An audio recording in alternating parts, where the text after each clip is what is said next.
Welcome to the Roundtable podcast, where we dive deep into the world of entrepreneurship, innovation, and business strategies. Join us as we explore the stories and insights of successful entrepreneurs, industry experts, and thought leaders who have paved their own path to success. Whether you're a seasoned business owner or an aspiring entrepreneur, this podcast is designed to provide you with valuable knowledge, practical tips, and inspiration to fuel your entrepreneurial journey. Get ready to unlock your potential and take your business to new heights with the Roundtable Entrepreneur and Business Podcast. My name is Arman Kimani. I'm a marketing intern at L Company Global, and I'll be your host. Let's dive in. In today's episode, we have Ian Wagner. He is the founder and president of Stadia Maps, and he resides here in Seoul, South Korea. Hi, Ian. How are you doing today? Doing awesome. Thanks for having me on the Awesome. show. Of course. So would you mind giving us a little background info? Where are you from, and what do you do? Yeah, so I'm originally from the US, as you mentioned in the intro, currently living in Seoul, South Korea. I moved here about 6 years ago. My background is went to university for computer science. I've been playing with computers since I was a little kid, actually writing my first programs in third grade on the school's Apple II. And I guess long story short, I never really stopped and always knew that I wanted um, to work for myself, so to speak, and do something of my own. And so here I am a few years later building Stadia Maps. Oh, that's really cool. So you mentioned that you always knew you wanted to work for yourself. So would you mind elaborating on that? Like talk about your journey as an entrepreneur and how that eventually led you to create what Stadium Maps is today.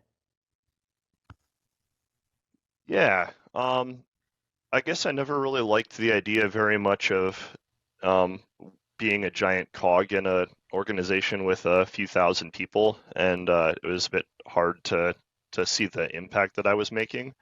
Um, it was really about wanting to have the freedom to control my life and my day and things like that. And I found that I fit relatively well into the whole entrepreneurship thing because entrepreneurship at the end of the day is about seeing problems that need solving and then coming up with solutions um, that fit the market. Um, Easier said than done, obviously, but that just went with my natural um, problem-solving bent and desire to eventually move around the world. And for Stadium Maps specifically, where did you see the problem and how did that arise? Yeah, so Stadia Maps was like most good ideas, it started from a problem. In this case, I was working as a contract developer for a media company. You could think of them basically like the YouTube of sermons.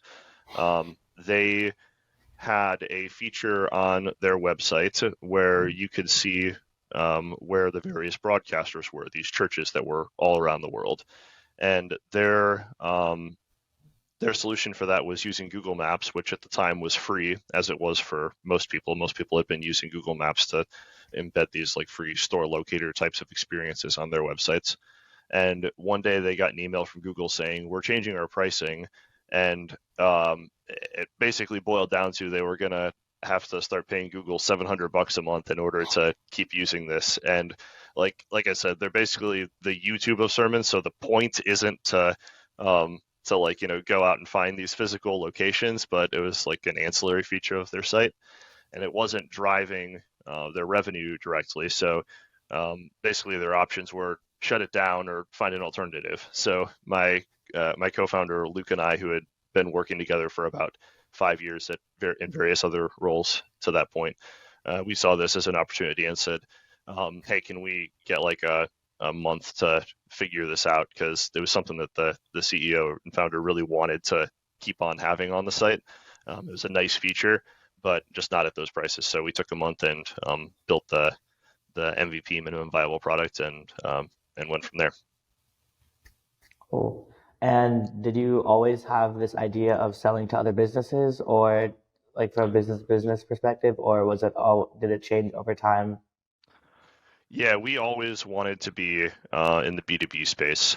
Um, Partly that's because I've tried building consumer apps at multiple points in my career, and it's really, really hard to monetize. You have to build something that is usable by a very large number of people, and generally, the way that works is you have like a freemium model or something is the way that most tend to work. It's very difficult to have a app that people will pay for, a service that people will just pay for as individual users. Like I guess I keep my brain keeps going into app land because that's what I did for like 15 years. But it it would be difficult to have like would you actually pay to go to a website like Google Maps? Like probably not. Like almost nobody's going to. So you're going to have some like unique value add on top of that in order to make it something that consumers would pay for. Like there actually are a lot of like great apps that do that. Like Gaia GPS, for example. They specialize in these like offline maps, or Onyx is another one. They do all these like specific use cases. Like they have one for hunters or various sorts of like backcountry skiing. So if you can get an app that's like it's mapping, but it has to have a very, very specific use case for consumers to pay for it, and that's a bit tricky. Requires a lot of marketing. Do you Whereas businesses, we just kind of followed the path of least resistance. It was very clear that Google's API changes were going to upset the cart for a lot of businesses, and they were feeling pain. So the way that you make money easiest is by solving people's pain. I'm very curious in your journey from the United States to Seoul, how that came to be, and your experiences living through it so far. Well, how it came to be is the short version is I married a Korean girl, so that was easy. Um, it- what was the other part of the question? Just like your transition from the United States to Seoul, experiences, just anything that you thought was interesting to talk about. Yeah, good question. Um, Korea's like it's really different from the U.S. Obviously. Um, it's a really amazing place because everything is so convenient. Is the easiest way that I can say it. We have amazing public transit. Food is like within like 100 meters of my house. There's like 50 restaurants that are all like really good quality and reasonably priced. Uh, it's a it's a pretty amazing place. Also, like fast Wi-Fi in every cafe is pretty nice. Um, Culturally speaking, there were definitely some like challenges. I'm not sure Korea would be the best place to start a business from scratch. Like I'm in a really like lucky position that I have a whole lot of contacts and network in the U.S. and Europe, and that's mostly where we've been selling. Doing business in Korea is a little bit difficult. The whole like corporation setup process is complicated, and in general, the market, if you're trying to sell to Koreans, um, they they generally tend to look um, at like domestic companies only, and the company, and when you're building a startup here that's trying to sell outside, then you gotta like I wouldn't use the Korean banking system, for example. It makes it very difficult to receive payments internationally. It's and most of the and when you're hiring here, it's also difficult because there's a lot of like cultural blocks. They don't really tend to think very big outside of their own borders, and that can be a bit of a challenge. Since you are living in Korea and you have that challenge of the other companies not thinking outside the box, how have you differed from that, and what are some of the ways that you have been able to be successful as an entrepreneur in Korea?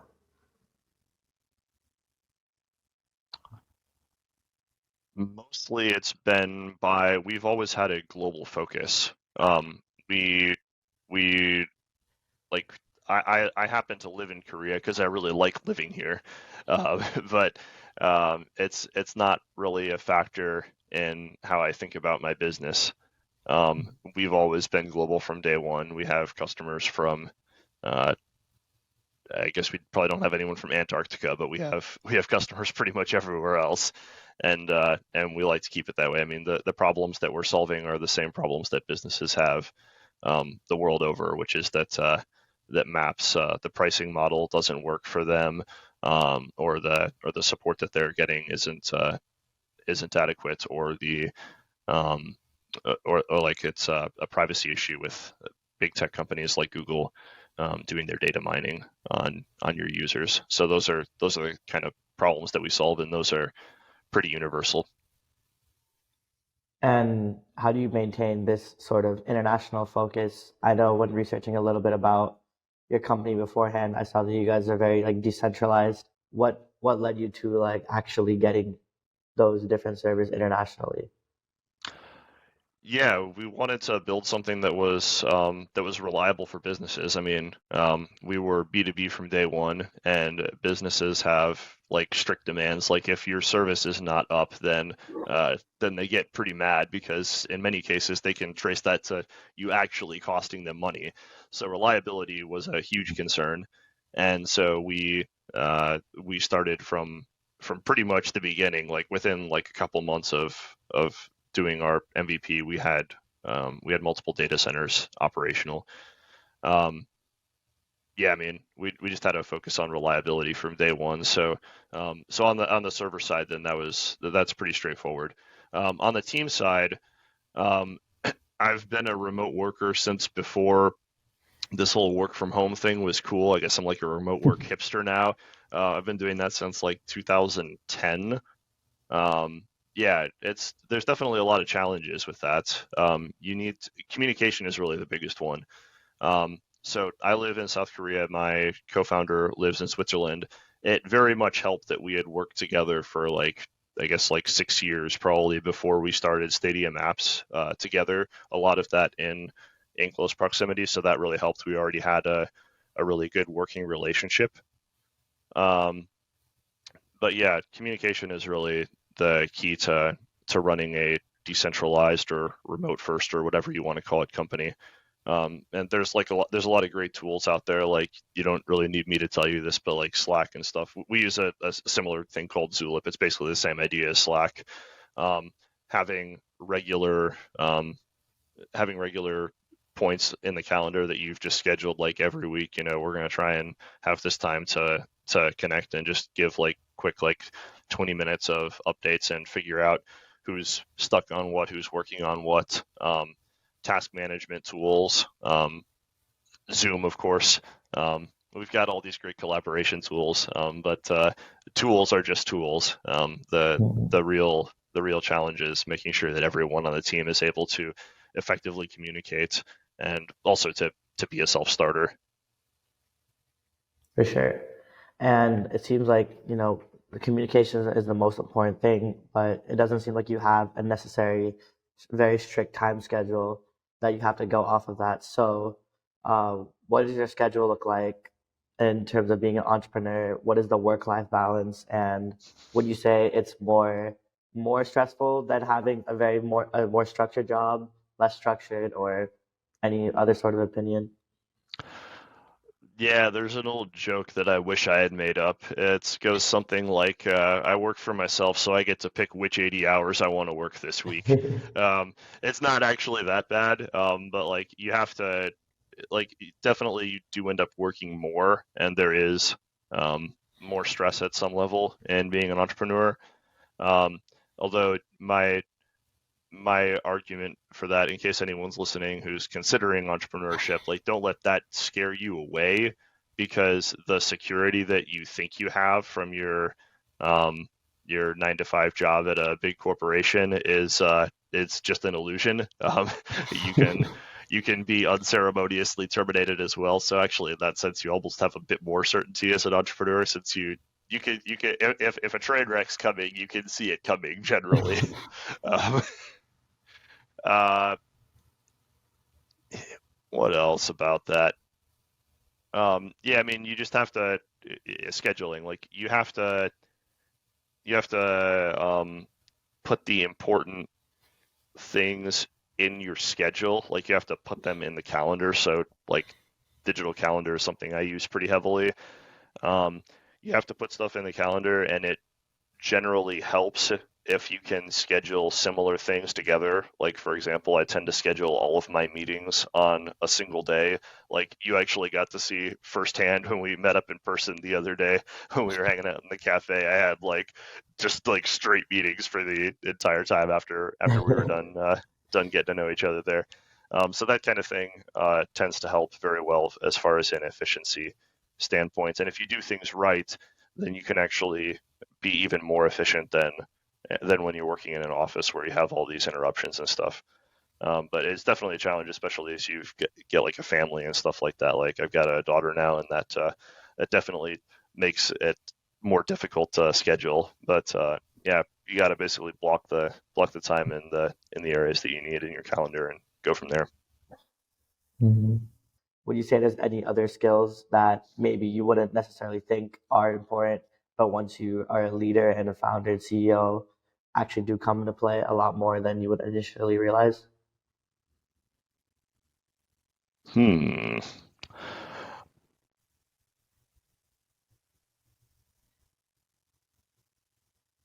A lot of people get a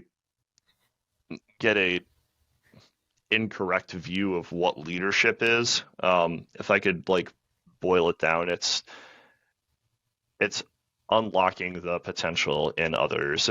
So like when you're building a team, um, you can't just be a like people equate management with leadership. That's not really the same thing. Like you don't want to like when you're building a startup especially, you can't afford the time to like sit down and spell out in like, minute detail what your social media intern is supposed to do or something like that. Like you have to empower people to make decisions. So when you hire someone, you make sure that they're a good fit the for the kinds of things that you want them to do, um, which is a whole other discussion entirely. That's really complicated, and I'm actually not the best person qualified to talk about that.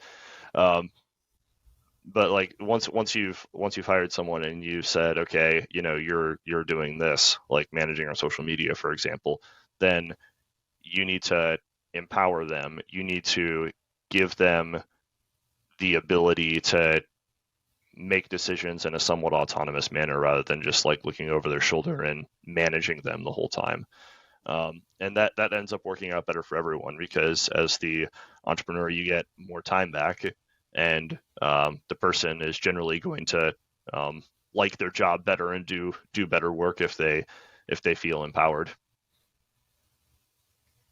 Oh, I know you said that you might not be the best person to answer the question, but it seems like you do have experience empowering others. So I would still love to hear your advice on how you empower people and how you would inspire other people to empower people in their positions of leadership.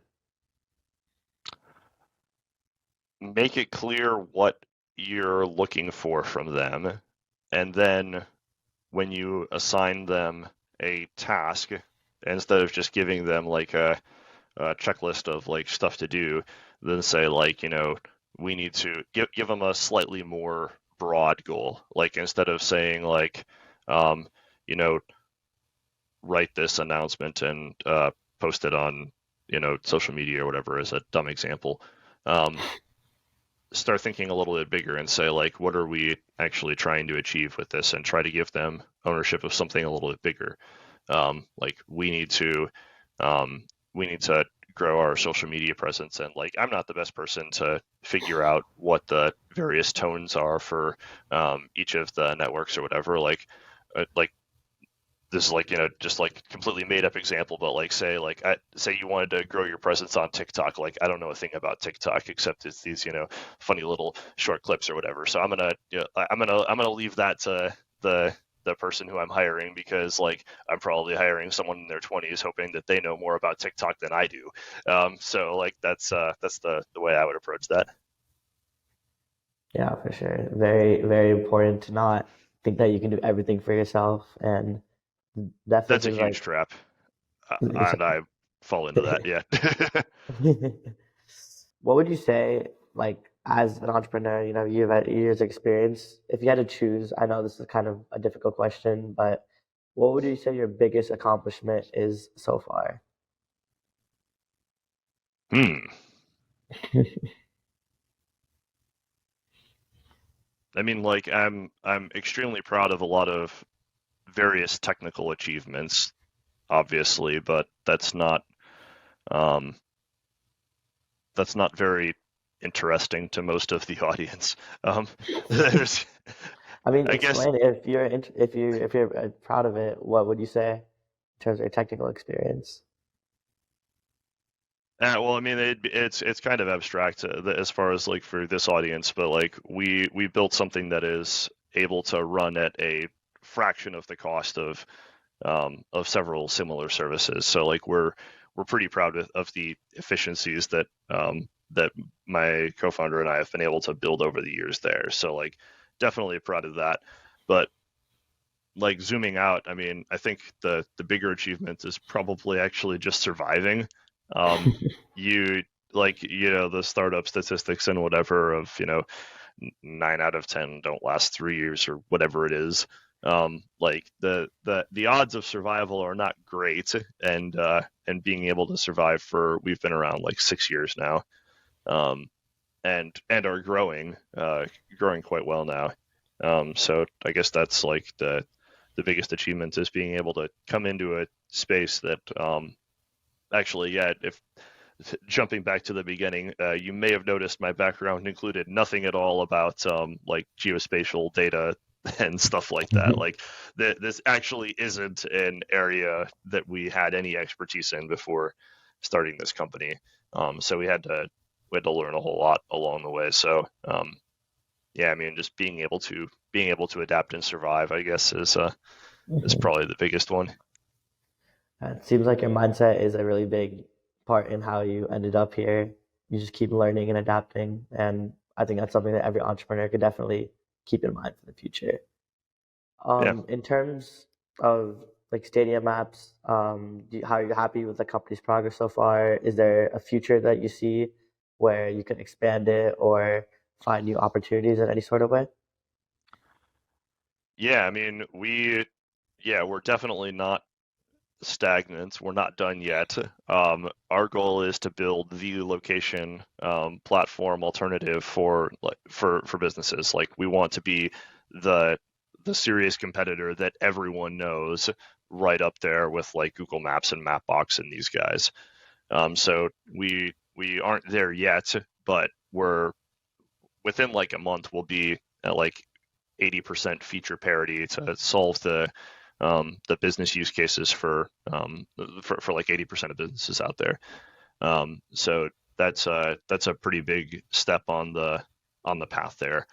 Um, yeah, and then from there it's like talking about like personal growth. Like we like neither my co-founder or I have marketing backgrounds, so being able to um, figure out the whole like it's not even just marketing, like that's like one part of it, like sales, marketing, growth is all um, they they all kind of get lumped together a bit when you're a relatively small startup. So um, definitely a lot of learning, growth personally, and hopefully team growth as well over the next year.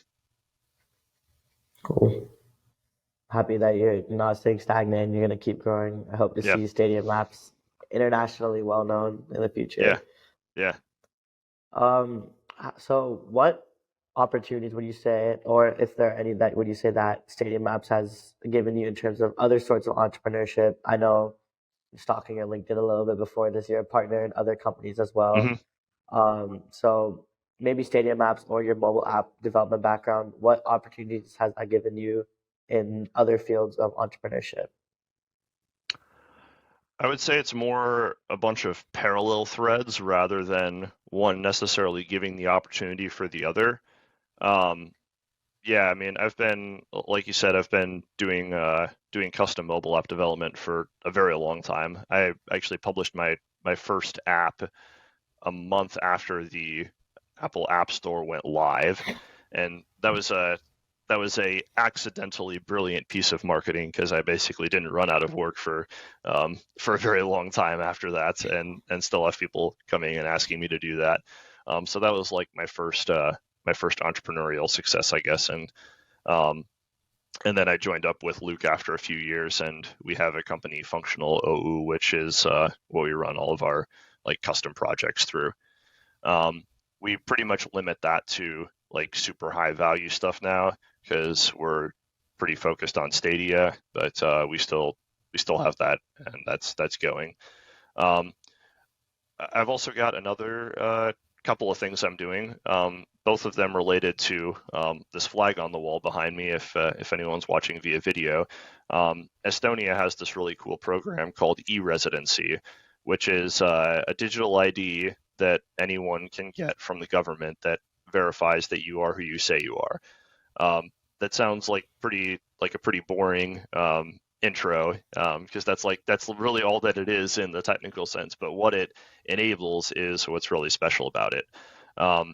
E-residency is a program designed for location-independent entrepreneurs to be able to set up their business from anywhere in the world and run it remotely. Estonia is completely paperless.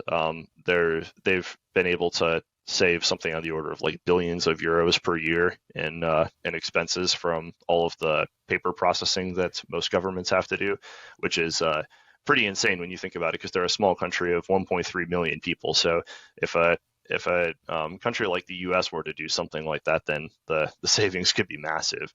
But getting off track a little bit, so Estonia really wants these location-independent entrepreneurs, which is exactly what I and my co-founder Luke are. And we found that there's also a pretty great community of other people who have signed up for this, and most of us have the same sort of value. Like we think that location-independent entrepreneurship is the future, and that this model of having these kind of decentralized companies, if you will, where you're picking the best of people and working across great distances seamlessly, we think that this is the future of work.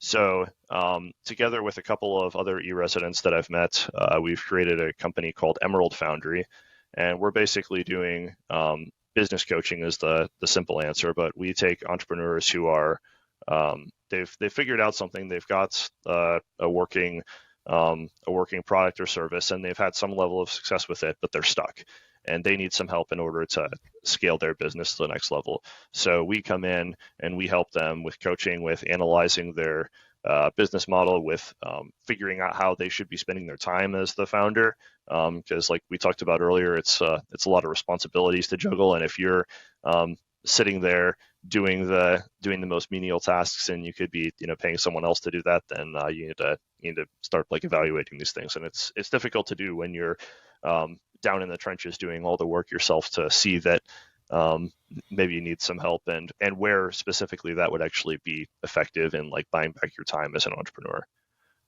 So we come in and help with that, and then if your company is like at the right stage and it makes sense, then we can also help with fundraising.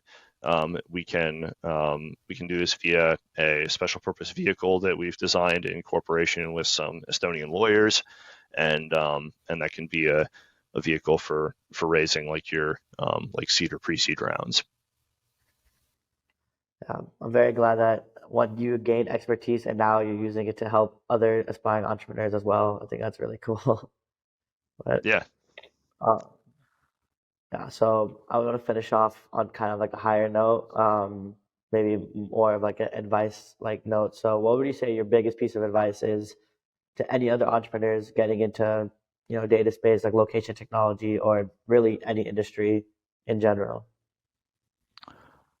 I mean, yeah, it's not necessarily specific to like location data and stuff, but like just do it to start.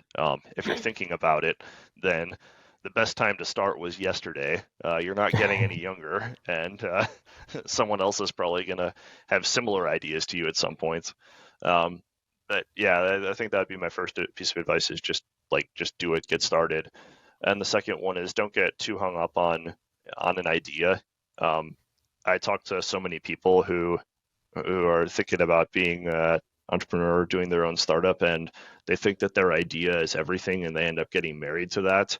But like honestly, there are relatively few original ideas in the world, and someone has probably thought of what you're doing before. But if you give the same idea to like 5 different possible founders, you're probably going to get 5 different companies out of it. Um, it's all about the execution. So um, don't focus so much on, oh, I've got this idea or whatever, and I had to do this. Like the market will humble you in many ways. You'll figure out that you built the wrong thing, and your idea will have to morph over the years. So come at it with a problem solver's mindset and just start. Also, it Yeah. definitely helps if you can find a community of people who have been around the block before, because we generally like helping each other. Um, as a young person who also wants to be an entrepreneur one day, I'm taking your advice to heart for sure. So Yeah, thank you. And thank you so much for this, just taking your time out of your day to hop on this podcast.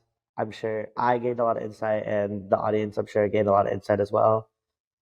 Do you have any like final remarks or anything you'd want to leave off on?